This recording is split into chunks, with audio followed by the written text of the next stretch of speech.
বাকী এই জেগাডোখৰ চাওক কি চালিয়া লাগিছে ইমান বঢ়িয়া মজা লাগিছে তো এয়াই হৈছে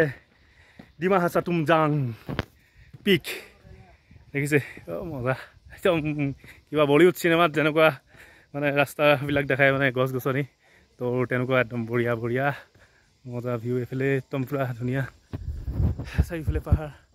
তাৰ মাজে মাজে খোজকাঢ়ি গৈ আছোঁ একদম বঢ়িয়া দিল একদম দিল খুচ হৈ গৈছে কিন্তু কষ্ট আছে বহুত কষ্ট আছে যথেষ্ট কষ্ট আছে সেই কষ্টৰ ফলতহে এই এনেকুৱা এটা ভিউ পাবলৈ দেখিব আপোনালোকে তো গাইছ কি ক'ব যদি আহে আপোনালোকে খুব কম বস্তু লৈ আহিব কাৰণ কেলৈ বেছি গধুৰ বস্তু লৈ আহিলে আপোনালোকৰ বহুত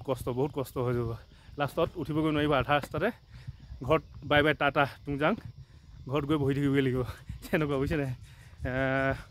কমে কিমান 8-10 কিলোমিটাৰ মানে বেছিয়ে হ'ব নেকি 10 কিলোমিটাৰ মই এনেই কৈছোঁ বেছি হ'ব 10 কিলোমিটাৰ বহুত বেছি বহুত তাতকৈ বহুত বেছি হ'ব চাগে আৰু এইটো দেখাইছোঁ এইটো চাইডে ৱাও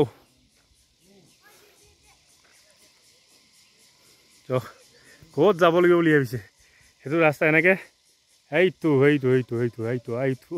মাই গড